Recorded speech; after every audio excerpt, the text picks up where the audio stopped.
Oke, assalamualaikum warahmatullahi wabarakatuh, teman-teman sahabat sekalian. Kembali berjumpa dengan saya Jan Zebhan atau Anjep dari Epos Madu. Melanjutkan video saya sebelumnya tentang teknik uji memastikan kemurnian madu yang pertama. Hari ini saya akan mencoba membuat video lainnya yang masih setema dengan video tersebut. Jadi di masyarakat begitu banyak teknik, metode yang dipercayai bisa membuktikan tentang kemurnian madu. Kemarin tentang kemurnian madu yang dibuktikan dengan air akan bisa membentuk bentuk seperti heksagonal, seperti sarang lebah. Ternyata bukan hanya dominasi dari madu, banyak sekali zat-zat cair lainnya yang bisa membentuk hal yang sama walaupun bukan madu, seperti air gula, lalu kecap, lalu sabun cuci piring bahkan. Oke. Hari ini adalah metode kedua yang dipercaya oleh masyarakat, yakni membuktikan kemurnian madu ya dengan menggunakan kertas. Baik kertas tisu maupun kertas tulis biasa. Namun pada saat ini saya akan menggunakan satu media lagi, yakni kain penyerap. Kain penyerap juga saya akan gunakan ya.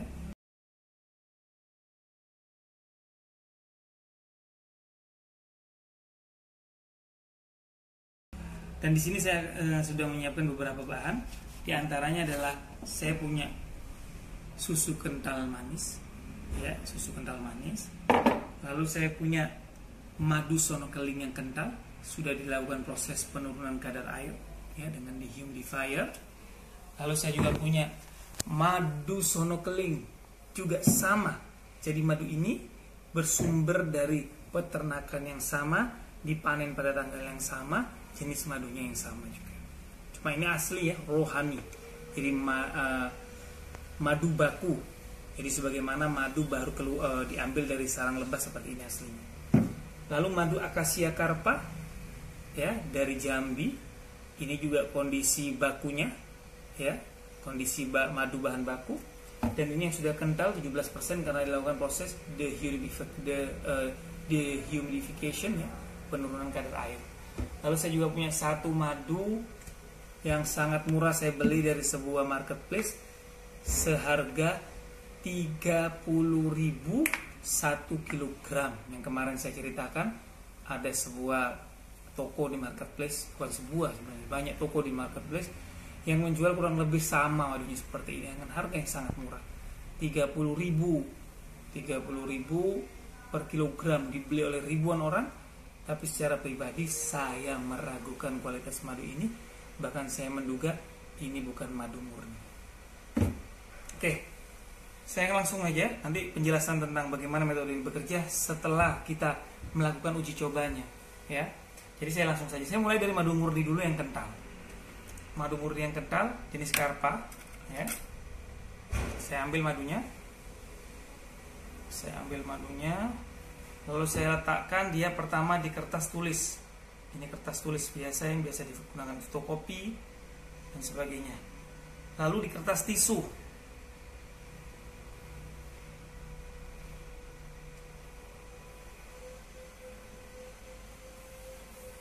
Kertas tisu. Ya sama banyaknya. Kental, jadi agak susah dia. Ininya agak susah turunnya. Oke, lalu di kain penyerap air.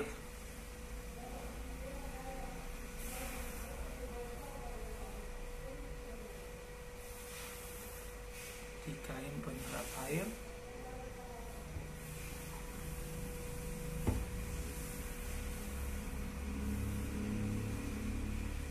Oke. Jadi ini bahan madu yang pertama ya, bahan madu yang pertama di 3 bahan. Coba bisa dilihatkan dulu kondisi awalnya. Ya, ini madu murni dengan kekentalan 17%. Oke, yang kedua, madu yang sama, dipanen yang sama, tapi kondisi bakunya ya, bahan baku dengan kekentalan sekitar 19-20%. Sama madunya ini, diambil dari tempat yang sama. Ya, suppliernya sama dari Sumatera Jambi sana, Cuma ini tidak dilakukan proses penurunan kadar air, masih aslinya, jadi madu baku rohani dalam bahasa Inggrisnya. Bahan rohani, bukan lawannya jasmani, bukan RAO, raw material. Oke, jadi saya tutup dulu bahan pertama. Yang kedua adalah madu murni juga, tapi dari sumber yang berbeda. Ini saya dapatkan dari Kediri, lereng Gunung Wilis, ya. Ini yang kental dulu. Ini madu sono keling, kekentalan sekitar 17% juga. Oke, lalu madu yang sama dalam kondisi raw material, rohaninya. Oke,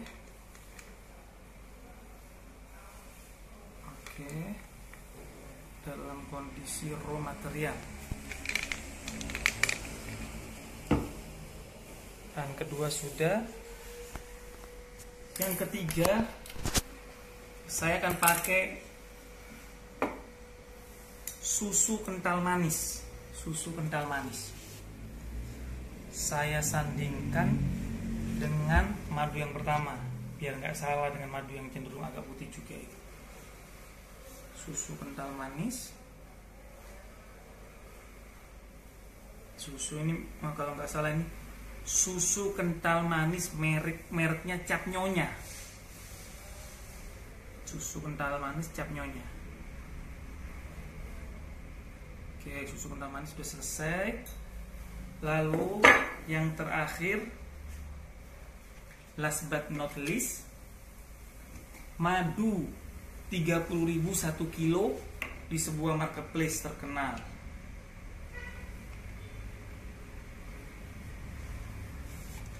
Saya taruh di sini, agak terpisah dikit biar nggak salah.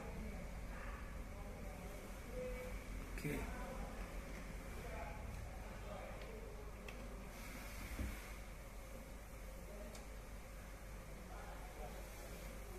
Saya tutup biar nggak tumpah. Ditutup biar nggak tumpah. Ditutup biar nggak tumpah. Oke, didekatkan. Saya ulangin lagi urutan bahannya. Yang pertama, deketin sini, madu karpa 17% dari Jambi. Saya memiliki keyakinan 100% murni. Ini dan ini. Yang kedua, madu karpa rohani, ya, madu baku 19-20%. Saya memiliki keyakinan ini adalah murni. Ini dan ini. Madu sono keling 17% kental, sudah diperlakukan proses dehumidifikasi, pengunuran kadar air. Saya dapatkan dari Gunung Wilis, murni. Madu yang sama sono keling rohani, bahan bakunya kadar air perkiraan 22%, ya, 22%. Lalu ini susu kental manis merek Cap Nyonya, madu yang saya dapatkan dari toko online marketplace dengan harga yang sangat murah, Rp30.000 1 kilogramnya. Oke, di dalam teori ini yang saya dapatkan dari beberapa media online, dan sering juga saya mendapatkan beberapa postingan dari orang-orang, bahkan di YouTube banyak yang berkeyakinan bahwa metode ini adalah cukup valid. Dia meyakini bahwa madu yang murni, jika diletakkan di atas kertas yang memiliki daya serap, ya, seperti kertas tisu, kertas tulis dan sebagainya, maka jika madunya itu murni, menurut versi dari mereka yang meyakini itu, maka dia tidak akan mudah menyerap terhadap kertas itu. Dia tidak akan mudah menyerap terhadap, dia akan tetap utuh, gak tembus, gak menyerap dan sebagainya. Nah, kita sudah memiliki beberapa bahan dan beberapa media di sini. Kita akan lihat apa yang terjadi. Yang jelas, ini adalah kain dan kondisi agak kering nih ya. Kain penyerap air, kondisi agak kering. Ini ya, harusnya memiliki kemampuan serat. Lalu ini kertas tulis folio, merek-merek folio biasa lah, kertas folio saya potong ini. Tentu dia lebih padat daripada kertas tisu yang memang diciptakan untuk menyerap. Ya, yang memang diciptakan untuk menyerap. Lalu bagaimana yang terjadi? Nah, ini sudah mulai bergerak. Yang paling banyak bergerak adalah yang di kertas tisu. Coba ini. Bisa dilihatkan di sini. Yang di kertas tisu, karena memang tisu diciptakan untuk menyerap, maka terlihat madu yang memiliki kekentalan yang sangat kental atau kadar air rendah 17%, dia sudah mulai di pinggirnya ini ada kelihatan warna yang berbeda, artinya air sudah mulai memisahkan dengan kandungan gulanya. Madu itu adalah gula, perlu diperhatikan ya. Kandungan tertingginya adalah monosakarida, glukosa dan sukrosa. Sedikit dia mengandung glukosa dan fruktosa, sedikit mengandung sakarosa biasanya atau sukrosa. Ya. Ini adalah madu yang sama dengan madu ini. 100% sama. Peternakannya sama, suppliernya sama, jenis nektarnya sama. Cuma ini madu baku, bahan baku, ini sudah saya melakukan proses penurunan kadar air. Kita lihat, tetap ada bagian gula dan bagian air yang menyebar. Oke.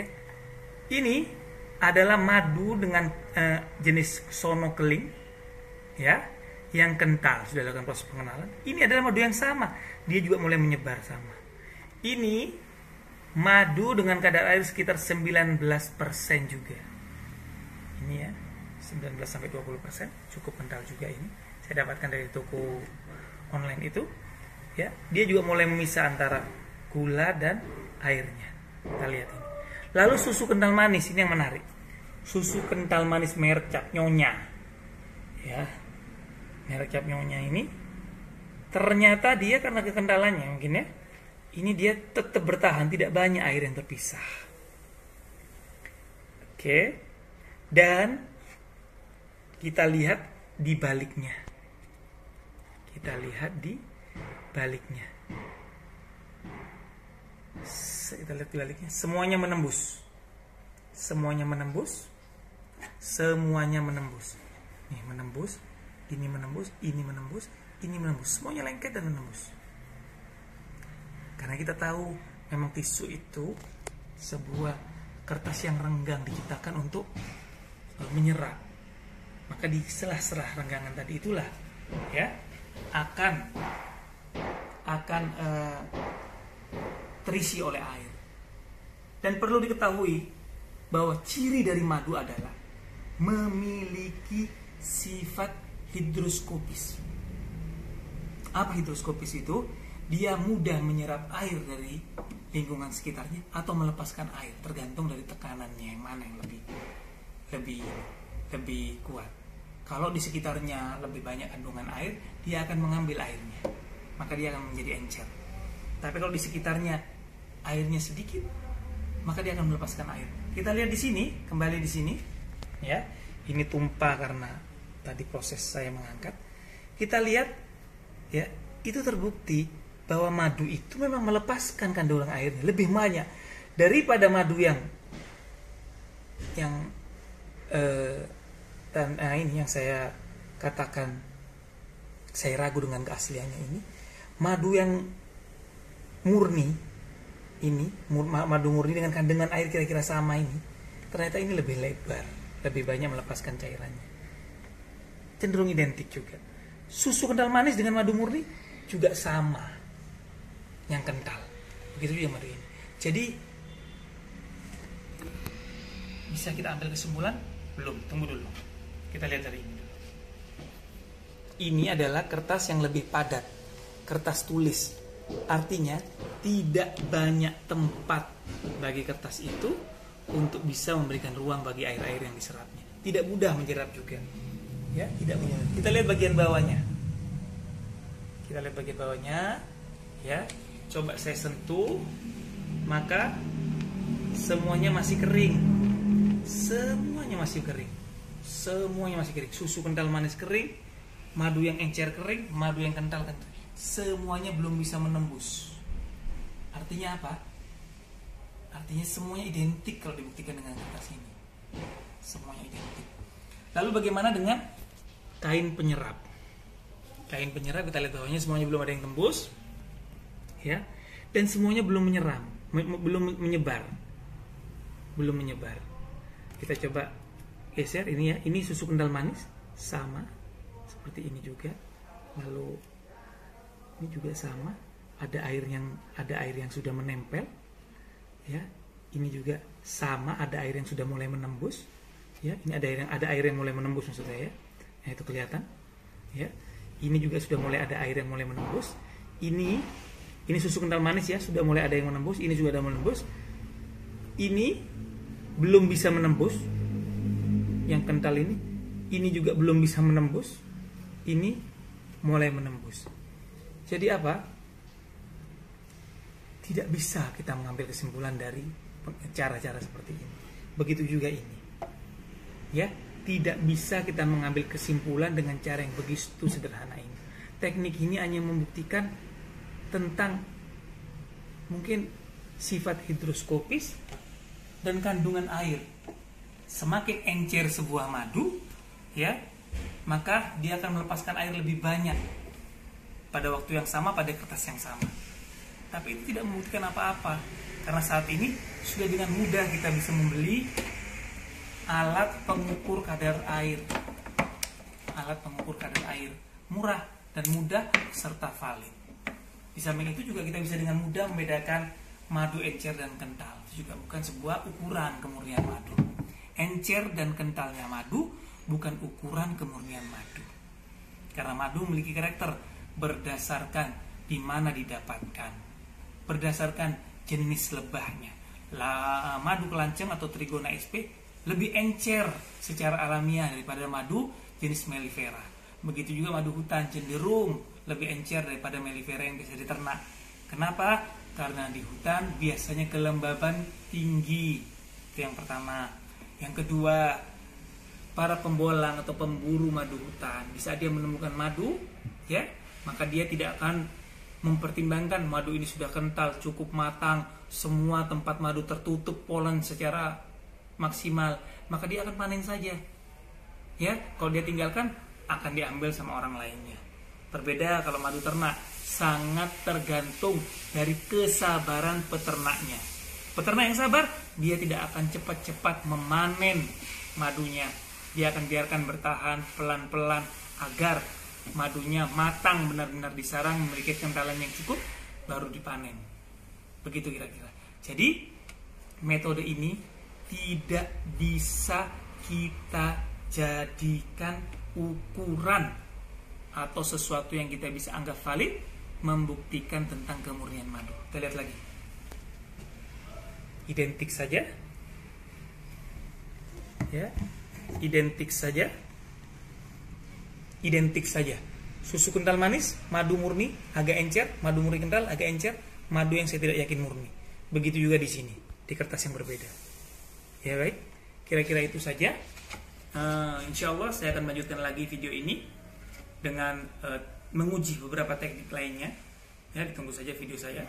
Dan selanjutnya mungkin nanti di ujung dari series ini adalah saya akan mempresentasikan atau teknik bagaimana menunjukkan bagaimana cara sebenarnya yang bisa dipercaya membuktikan sebuah kemurnian madu. Baik, terima kasih. Assalamualaikum warahmatullahi wabarakatuh.